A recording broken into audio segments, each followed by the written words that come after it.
எந்த உணவை சாப்பிட்டு கரு உருவாகுதோ அந்த உடல் தன்மை தான் குழந்தைக்கு இருக்கு.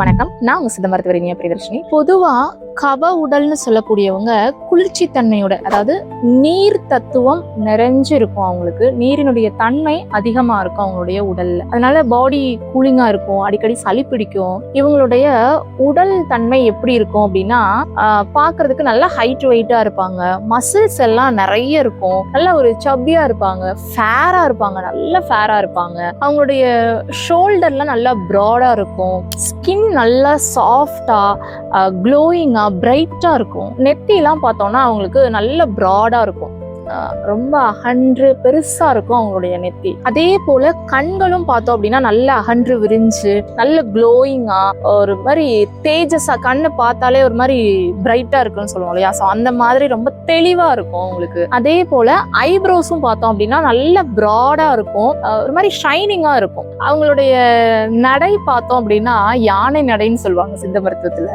ஏன் அப்படின்னா அவங்க அவ்வளோ ஸ்லோவா பொறுமையா எதையுமே எல்லா விஷயத்திலயுமே ரொம்ப பொறுமையா இருப்பாங்க. ஸோ அப்ப அவங்களுடைய நடையும் பார்த்தோம் அப்படின்னா ரொம்ப பொறுமையா இருக்கும். இந்த கப உடல் இருக்கிறவங்களுடைய வாய்ஸ் பார்த்தோம் அப்படின்னா நல்ல ஒரு கணீர்னு பேசுவாங்க, வெண்கல குரல்னு சொல்லுவாங்கல்ல, ஸோ அந்த மாதிரி நல்ல அவங்களுடைய வாய்ஸ் வந்துட்டு கணீர்னு இருக்கும்.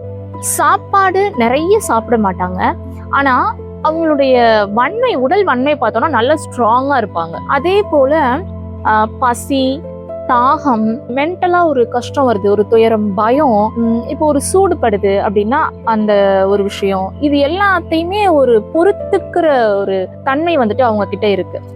அதாவது பிசிக்கலாவும் சரி, இப்போ பசி இருக்குது, தாகம் அப்படின்னா இது வந்துட்டு பிசிக்கலா நம்ம அஃபெக்ட் ஆகுறது, ஒரு சூடு படுது அப்படின்னா அது எல்லாமே பிசிக்கலா அஃபெக்ட் ஆகுறது.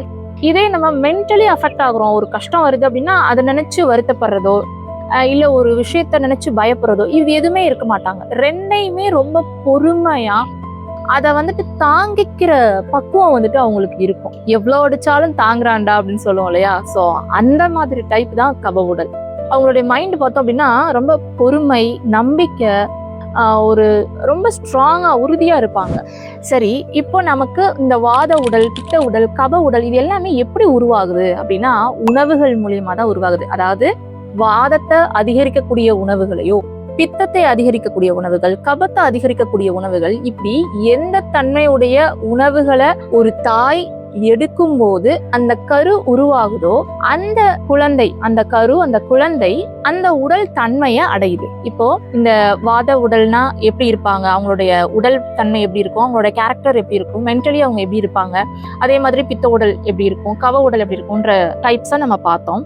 இது மட்டும் இல்லாம அடுத்தடுத்த வீடியோஸ்ல வாதம் அதிகரிக்கிறதுனால என்னென்ன நோய்கள் ஏற்படுது, பித்தம் அதிகரிச்சா என்னென்ன நோய்கள் ஏற்படும், கபம் அதிகரிச்சா என்னென்ன நோய்கள் உண்டாகும், அது மட்டும் இல்லாம இன்னொரு டைப்ஸ் இருக்கு, அதாவது கலப்பு உடல்னு சொல்லுவோம், அந்த தன்மைகளை பத்தியும் நாம வரப்போற வீடியோஸ்ல பார்க்கலாம். இப்போ நீங்க வாத உடலா, பித்த உடலா, கப உடலான்றத கமெண்ட்ல சொல்லுங்க. நன்றி.